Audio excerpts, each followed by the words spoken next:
तो कोई भी देवी देवता इस अधिक मास का अधिपति बनने को तैयार नहीं हुआ, क्योंकि इस अधिक मास में सूर्य की संक्रांति नहीं आती। जैसे हम 14 और 15 जनवरी को मकर संक्रांति मनाते हैं, प्रत्येक राशि की एक संक्रांति होती है। जब सूर्य किसी राशि में प्रवेश करता है तो प्रवेश करने से उसकी संक्रांति कही जाती है, पर इस महीने में कोई सूर्य की संक्रांति नहीं आती। कोई भी देवी देवता इस मास का, इस महीने का अधिपति बनने को, राजा बनने को तैयार ही नहीं हुआ। तब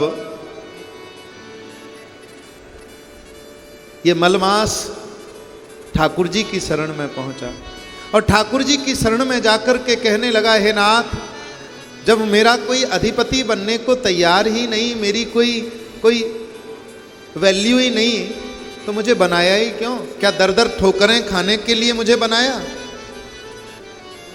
तब ठाकुर जी ने कहा कि संसार में जिसका कोई नहीं होता, जिसको कोई नहीं अपनाता, उसे मैं अपना स्वरूप प्रदान करता हूं, अपने आप को ही प्रदान कर देता हूं। तुम चिंता मत करो। और सज्जनों, कहां तक कहें, इस महीने को ठाकुर जी ने अपना ही नाम प्रदान कर दिया, पुरुषोत्तम मास। भैया, ये पुरुषोत्तम मास बड़ा ही पवित्रतम मास है। इस पुरुषोत्तम मास में महाराज जी बहुत नियम किए जाते हैं और मुख्यतः इस पुरुषोत्तम मास के 14 नियम होते हैं और व्यक्ति प्रायः इन 14 नियमों को जरूर, प्रत्येक जीव को इस 14 नियमों को अपनाना चाहिए। वो 14 नियम कौन कौन से हैं?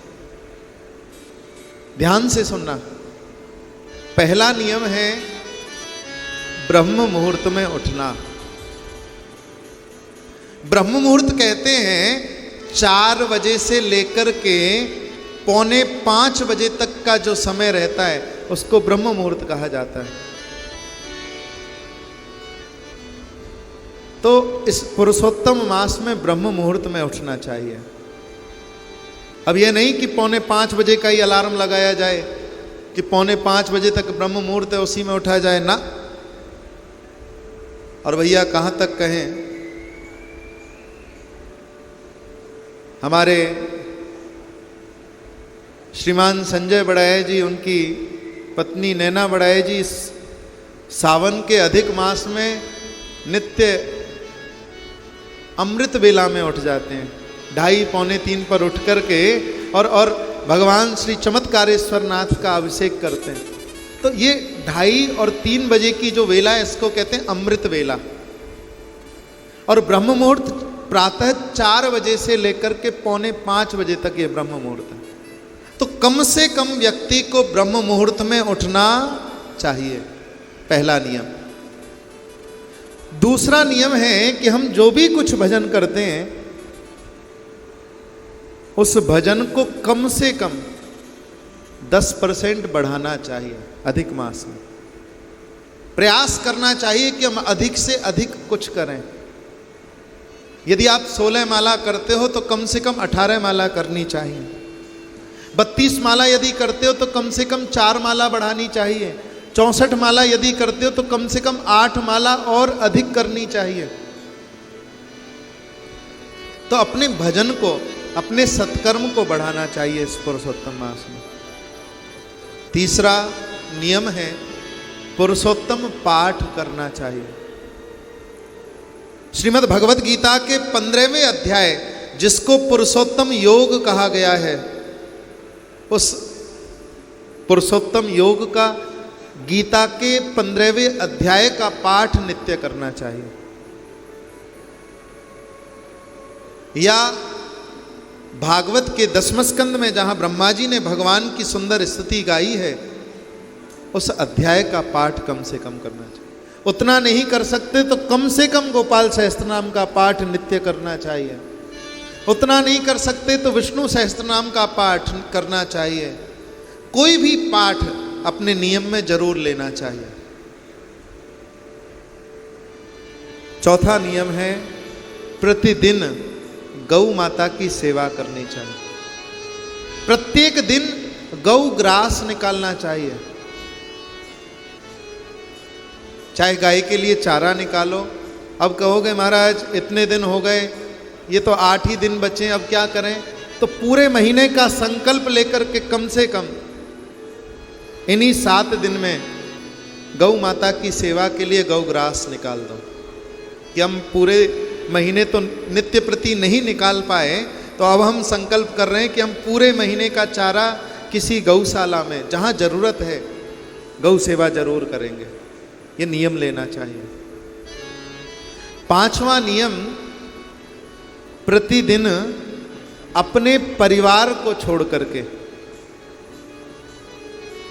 अपने परिवार के किसी व्यक्ति को छोड़ करके किसी एक व्यक्ति को नित्य भोजन कराना चाहिए इस पुरुषोत्तम मास में। और कोई साधु ब्राह्मण वैष्णव हो तो बहुत ही अच्छी बात है, नहीं तो अपने परिवार को छोड़ के कम से कम एक व्यक्ति को नित्य भोजन कराना चाहिए। और नहीं करा पाए तो कम से कम 31 ब्राह्मण एक बार में बिठा करके भोजन करा देने चाहिए इस पुरुषोत्तम मास में। और सज्जनों, लौकिक रीति भी है, कम से कम 33 वस्तुओं का दान करना चाहिए। माताएं बहनें, आप लोगों ने देखी होगी मल मास में परंपरा चली आती है, 33 वस्तुओं का दान करते हैं। और उसमें भी महाराज हमारे ब्रज की तो रीति यहाँ तक है कि इस अधिक मास में, पुरुषोत्तम मास में जो रस वाली वस्तुएं होती हैं, जैसे जलेबी हुई या मालपुआ हुआ, इनका दान जरूर करना चाहिए। और 7वां नियम है सज्जनों, इस पुरुषोत्तम मास में नित्य प्रति कम से कम 5 दीपक अपने ठाकुर जी के समक्ष दीपदान करना चाहिए। महाराज जी, बृहद नारदीय पुराण में लिखा हुआ है कि जो व्यक्ति इस पुरुषोत्तम मास में नित्य अपने ठाकुर जी के सामने दीपदान करता है, मंदिर देवालय में जाकर के दीपदान करता है, उसके जीवन में कभी दरिद्र नहीं आ सकता, उसके जीवन में कभी दरिद्रता नहीं हो सकती, जो इस पुरुषोत्तम मास में दीपदान करते हैं। और पुरानी परंपरा चली आ रही है महाराज, दीपदान माताएं 33 बत्तियों का दीपदान नित्य होता है, नित्य दीपदान करना चाहिए। और कहां तक कहें, 8वां नियम है किसी पवित्र तीर्थ में जाकर के, किसी पवित्र नदी में जाकर के स्नान करना चाहिए। तीर्थ में जाकर के कम से कम 1 रात्रि विश्राम करना चाहिए, वास करना चाहिए इस पुरुषोत्तम मास में। यह नहीं कि महाराज सुबह गाड़ी लेकर के निकले और गिरिराज जी गए, परिक्रमा करी और तुरंत लौट आए ना, वो उसको वास नहीं कहते हैं। वास किसको कहते हैं? 1 रात्रि जहां वास किया जाए, विश्राम किया जाए। सुबह गए, दर्शन करके वृंदावन के, बिहारी जी के, गिरिराज जी के करके और लौट करके घर आ गए, उसको तीर्थ का वास नहीं कहते। 1 रात्रि पर्यंत कम से कम वहां रुके। तो इस पुरुषोत्तम मास में 1 दिन किसी भी तीर्थ में स्नान करना चाहिए। नदी में गंगा जी जाओ तो बहुत अच्छी बात है, प्रयागराज त्रिवेणी जाओ तो बहुत अच्छी बात है। नहीं जा सकते तो महाराज किसी भी सरोवर, पुष्कर पास में ही है, वहां जाकर के स्नान करना चाहिए।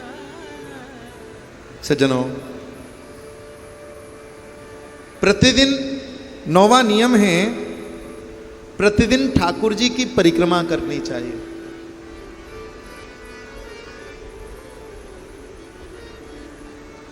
श्री राधा गोविंद देव की आकर के परिक्रमा करनी चाहिए। इस पुरुषोत्तम मास। पुरुषोत्तम मास में परिक्रमा का विशेष महत्व है। आप गिरिराज जी में जाइए, महाराज लाखों की संख्या में लोग इस अधिक मास में परिक्रमा कर रहे हैं। आज सज्जनों, यहां पर परिक्रमा का बहुत विशेष महत्व कहा जाता है,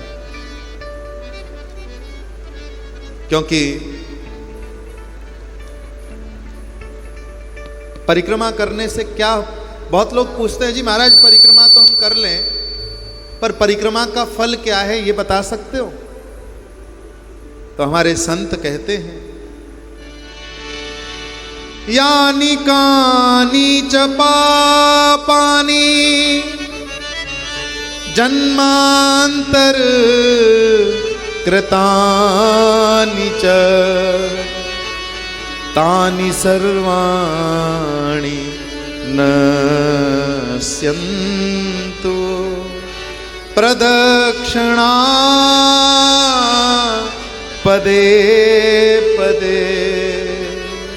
यानी कानी च पापानी, जाने अनजाने में कोई पाप कर्म यदि हमसे हो गया तो उस पाप कर्म के नाश के लिए ज्यों ज्यों व्यक्ति यानी कानी च पापानी, इस जन्म में ही नहीं अनेकों जन्मों में, जन्मांतर कृतानी च, पूर्व जन्म में भी यदि हमसे कोई पाप कर्म हो गया तो उस पाप कर्म को दूर करने के लिए तानि सर्वाणि नश्यन्तु प्रदक्षिणा पदे पदे। जब आप परिक्रमा में एक एक कदम आगे बढ़ाओगे तो तुम्हारे पूर्व जन्म के सारे पाप एक एक कदम बढ़ाने पर अपने आप नष्ट होते चले जाएंगे। ऐसी ठाकुर जी की परिक्रमा की महिमा है। तो इस पुरुषोत्तम मास में आप गिरिराज जी परिक्रमा करके आ रहे हैं, बहुत अच्छी बात है। वृंदावन की परिक्रमा करके आ रहे हैं, बहुत अच्छी बात है। यदि वहां नहीं जा पा रहे तो श्री राधा गोविंद देव की परिक्रमाएं नित्य करनी चाहिए। सज्जनों, और इस पुरुषोत्तम मास में ठाकुर जी की कथा श्रवण जरूर करनी चाहिए। ये बहुत बड़ा नियम है। जितना समय मिल सके ठाकुर जी की कथा सुनो, भक्तमाल की कथा सुनो, भागवत की कथा सुनो, रामचरितमानस की कथा सुनो। और सज्जनों, एक नियम है, इस पुरुषोत्तम मास में तुलसी महारानी का पूजन जरूर करना चाहिए। तुलसी महारानी का, वृंदा देवी का पूजन अवश्य करना चाहिए, क्योंकि बिना वृंदा देवी की कृपा के ठाकुर जी की प्राप्ति नहीं हो सकती। जब वृंदा देवी कृपा करेंगी तभी हमें ठाकुर जी की प्राप्ति हो सकती है।